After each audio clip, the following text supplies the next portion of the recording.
So, in part three, we're going to talk a little bit more about the New Deal specifically and how it relates to women.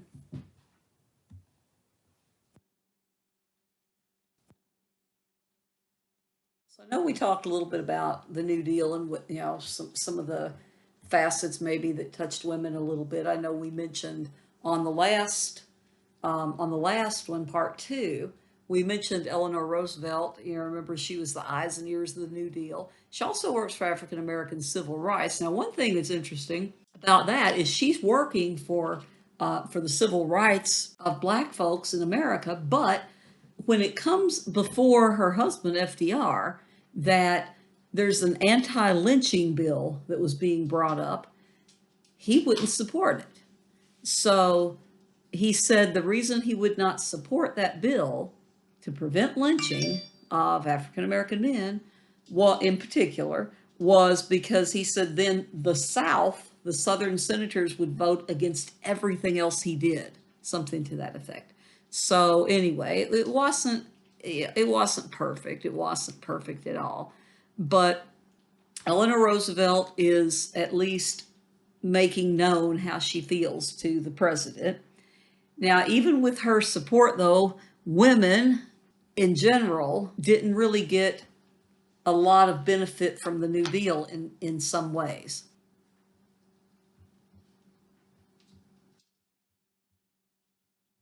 So we have the NIRA. NIRA stands for National Industrial Recovery Act that comes in 1933, not long after FDR is inaugurated.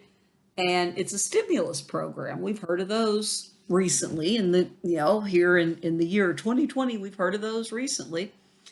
But the stimulus program here is also going to have, it's going to have a lot of facets to it, but the ones I want you to know is that NIRA is going to set wages and hours and prices. Okay. So that's all a part of a bigger thing. But jobs are categorized with light and repetitive jobs, usually considered to be women's work. A large percentage of these codes are going to tell a huge tale when we look back, because we see a discrepancy written in there between men and women's wages. Okay.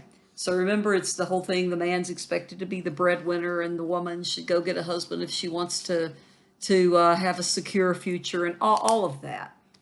But again, during the Great Depression, they're going to make some really hard calls, and they act as if there are no women who are heads of household, but there were. Divorce was not nearly as common as it is today, but there were. I mean, besides widows, there were divorces too, and there were other incidents. So anyway, that wage difference being spelled out between men and women was completely, when we look back, it's glaring at us, the way that they viewed the differences in men and women in terms of work back then. Now, a lot of times the women are going to be clerical workers, secretarial workers, and they're not usually protected under the wages and hours and prices laws. Farm and domestic workers, I'm going to mention domestic workers again a little bit later, but farm and domestic workers are not included at all in this.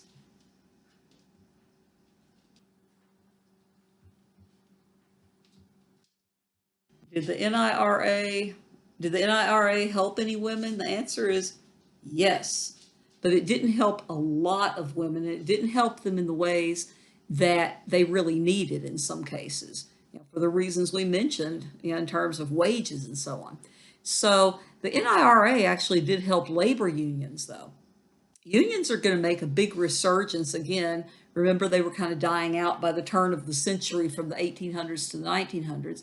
Then they come back again a little bit in the 1920s. And then during the Depression, of course, they're going to be incredibly, they're going to be, I can't say they were incredibly powerful. They did have more negotiating power, but they are incredibly large.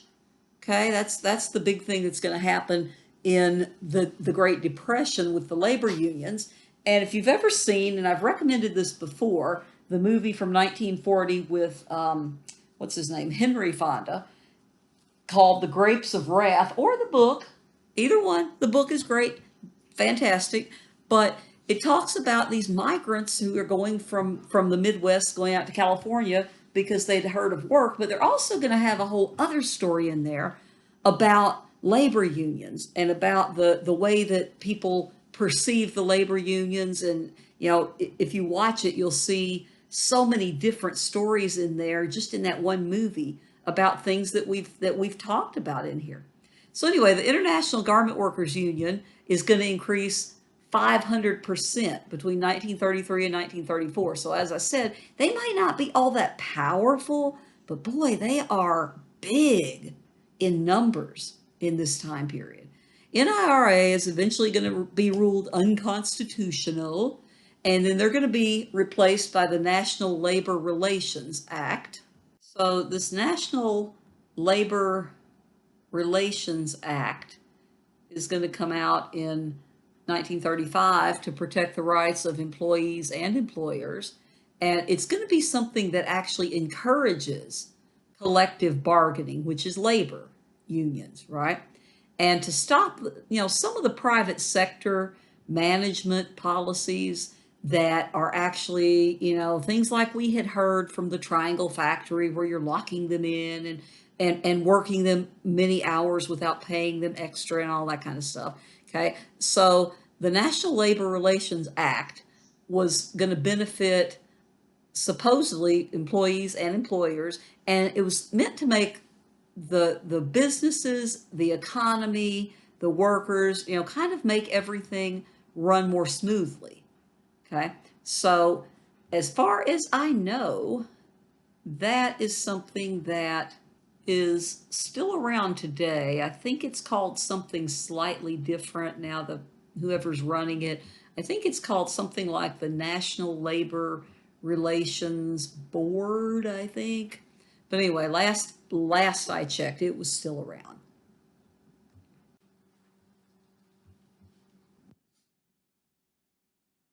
Remember, most of these New Deal programs are going to be geared toward men as the breadwinner, whether again that was true or not.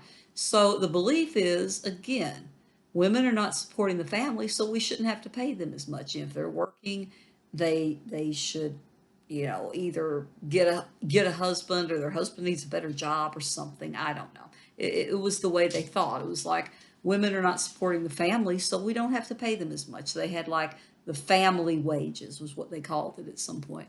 Anyway, to get relief from the government during the New Deal, the woman would have to prove that she was the head of the household, because if you were married and your husband was physically able to work, you did not get any government relief. Okay. And by government relief, we're generally talking about, at this point, we're talking about jobs. Okay. They're giving you jobs to go and do. Okay. And we talked about a little bit of that on the last slide, or on the last, part 2. So anyway, like I said earlier, domestic work was exempt from a lot of stuff. They didn't really consider it to be, real work. They didn't regulate with domestic work, and farmers, remember, they didn't regulate the hours you worked, overtime, anything like that. They didn't regulate your benefits, working conditions. That's a really important one. And they didn't have any minimum wage that applied to those type of jobs. So we see that the women who are kind of the most invisible, we would say today, the ones who are suffering, were, if you were to go back and magically be transported back in time, and you were able to look at it from a distance, and yet you could see what they were going through, we could say it was these domestic workers, and many of them were immigrants. And so there were elements of racism, there were elements of just the treatment that they got with no regulations to protect them was harsh sometimes.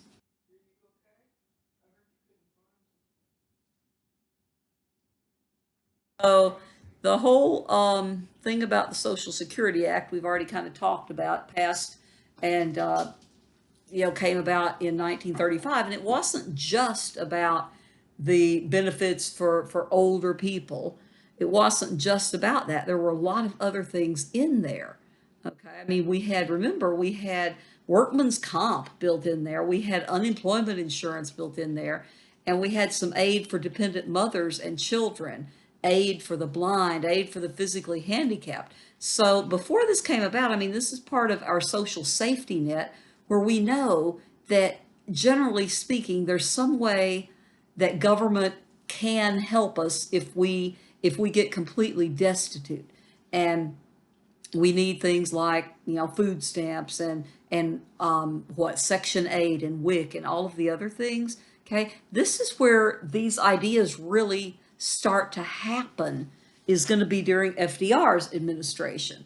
When FDR signed the Social Security Act into law in August of 1935, I mean, this is going to be a new solution to the problem of what to do with elderly people. Okay, so this is going to be something that comes from your taxes that it's taken out of your pay, and it's not going to come directly from the government. That's going to be a big deal because then it's not considered welfare. It's considered, hey, well, I've paid into this program and all of that. So that was a really big deal back then. And you used to see a lot of people who were afraid to stop working before this because they would work as long as they could because they were terrified that they wouldn't have any money to survive after they retired. So again, this was a really, really big deal. And it's going to be much later that we're going to see a few more things added to the Social Security Act of 1935, where we're going to end up with Medicare and Medicaid, which are going to be two major things that come about later.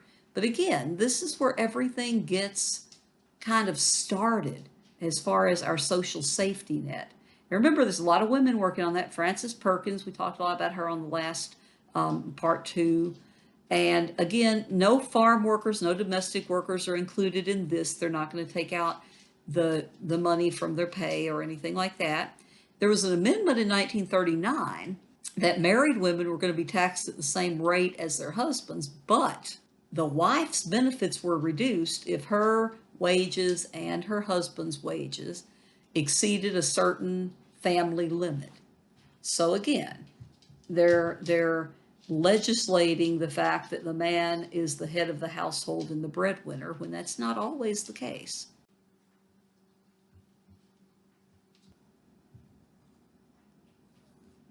So without the social safety net before it was really in place, what are you going to do? You're a struggling woman who did not get hired into work relief programs. What are you going to do? Well, there are some New Deal programs out there that were set up to help women in that situation. Okay. There's going to be distribution of food and goods through the Federal Surplus Commodities Corporation and the food stamp program. Food stamps are still with us. The commodities, I remember when I was little, my grandma used to get cheese. That's all I can remember about it. And that used to be a joke for probably people of my age and maybe a little bit older, maybe a little bit younger. I don't know. But, they talk about the government cheese. And my grandma would get cheese, free big block of cheese. And we all remember it as being really good. I don't know if it was or not. It's probably just our memories. We're probably building it up because it was free cheese and it was at our grandma's house. And anyway, that was where they kind of started doing things like that, which what I'm remembering happened in the 70s. So I don't know if they still do that today. Honestly, I should probably look that up sometime. But again, food stamps are vital to some people. Now, families were going to get the bulk of their pay going to their sons in the Civilian Conservation Corps. Okay, now this is something that this was like this was a requirement, right? Families are going to get most of the pay from their kids, their sons that are in the CCC. And women and children, though, they're not going to be allowed in the Civilian Conservation Corps. That's a man's thing. And it's going to have some other racial tensions that go along with it as well. It's very military in setup. But women and children are going to be able to participate in the WPA, Works Progress Administration's popular recreation and educational programs. So that's another way that you were able to work while you were getting some pay, you're getting some kind of relief, but you're actually out there doing work for the government.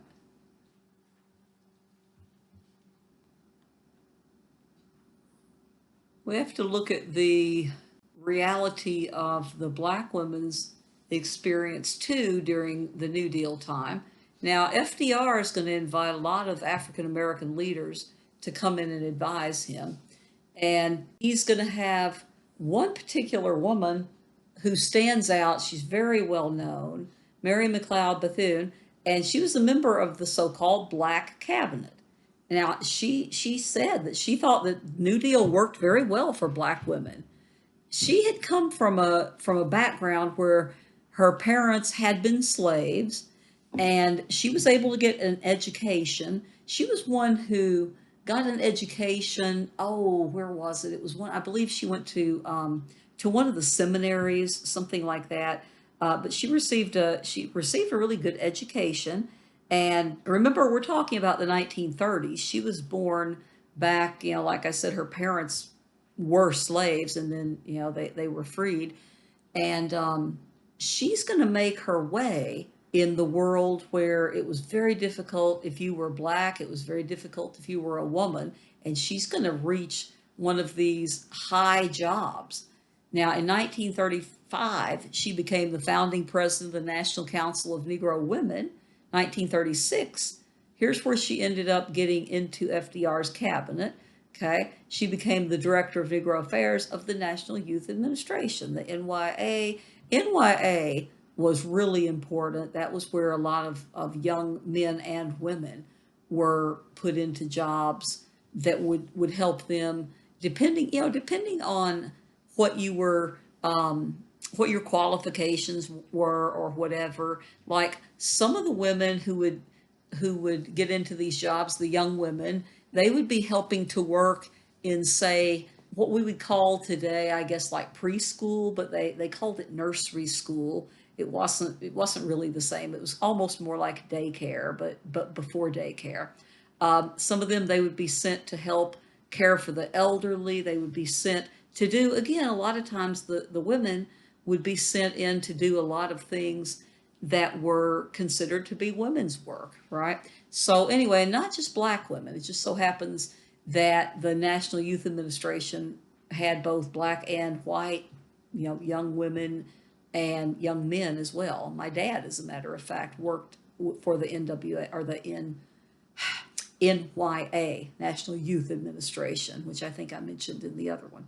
Now, she said that black people in general are going to get just this incredible access to the White House and positions within the government during Franklin Delano Roosevelt's presidency. And she was right. I mean, the whole idea of the black cabinet was something that a generation before, heck, I mean, 5 or 10 years before, would have been something that no one would have really ever believed would have come about. And then especially have a black woman in there right in the middle of this as kind of the almost the head of the black cabinet. And she was also very good friends with Eleanor Roosevelt, and they because of their friendship, she would go into the White House and talk to Eleanor about some of the issues that were affecting African Americans.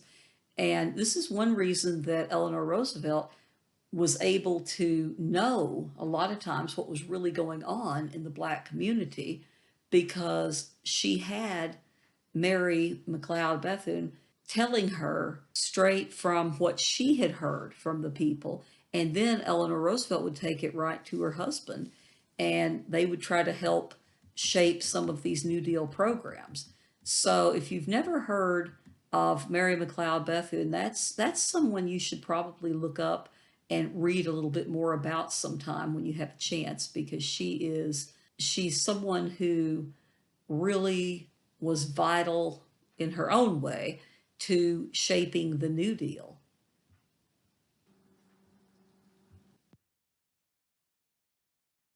So what about women in World War II? Okay. We had some things that allowed women to serve in different ways. We had the WAC. Okay, the Women's Army Corps. The WAVES, the Women Accepted for Volunteer Emergency Services. And the military had, this habit of putting women in those so-called women's jobs, just like we saw in society a lot. And a lot of the women are going to be in, hey, secretarial positions, telephone operating, and also nursing, because remember, nursing has always been a lot more acceptable. They're not going to allow women doctors until much later in the military.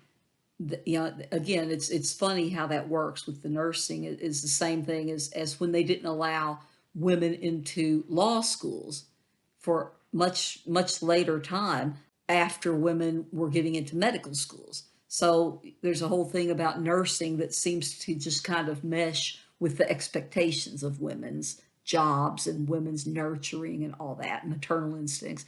Now, the Navy's not going to allow black women in until 1944. And even then, the black nurses, and this kind of went through several of the different, I'm not sure it was all branches of the military, but definitely the Navy, and I think some of the others too. But a lot of cases, black nurses were only allowed to take care of black patients. Okay, so again, we're not going to have a fully integrated military until 1948, okay, after World War II by a couple of years. So it's after FDR's time. It's after World War II. But one thing that I don't think I had mentioned, if I did, I'm sorry, but I was thinking, because FDR was presented one time with an anti-lynching piece of legislature, and he didn't sign it, which did not look good for a man who's supposedly supporting civil rights for African Americans. So he didn't sign the anti-lynching law. And he was asked, I think maybe even his wife, Eleanor, maybe got on him and said, "What are you doing?" I can't remember if it was her, but somebody was like, "What? Why didn't you support that?" He said, "Well, if I had supported that, then the Republicans in Congress would have voted down every single thing I tried to pass from this point on." So the Southerners. So anyway, yeah, I mean, we still have a lot of racism going on at that time. I mean, it's been so many years since the war ended. It's been so many years since 1948, the integration. It's been so many years since Brown v. Board of Education of 1953, 54. It's been so many years. But again, here we are in 2020, and there's still racism.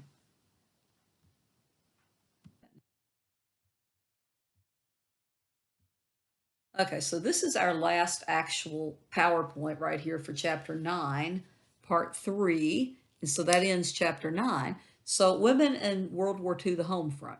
Now, defense industry positions were coming open because a lot of men were gone to war. You had a lot of men that volunteered, a lot of men brought in.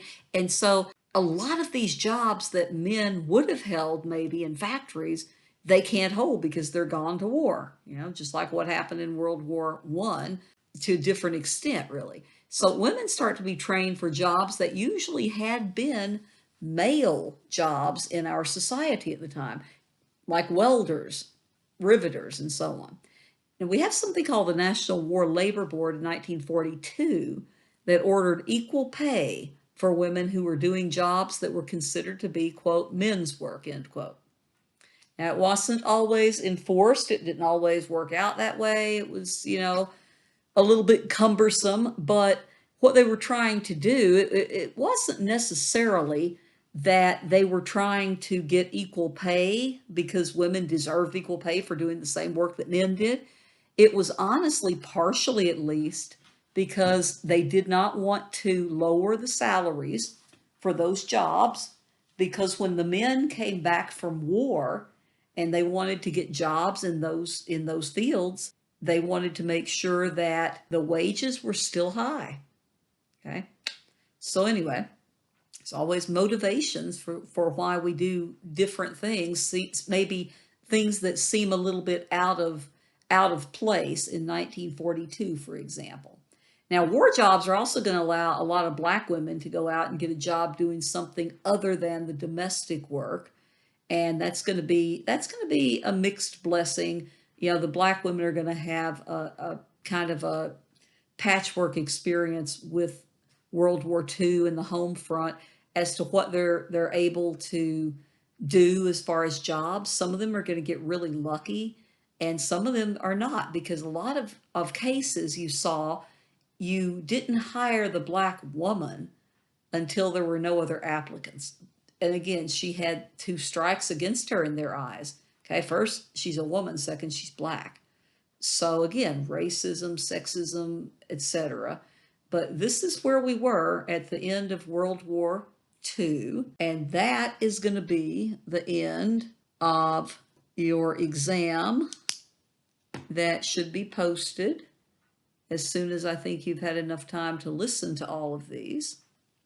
I may just go ahead and post it anyway, because, you know, it takes a long time to post the darn thing.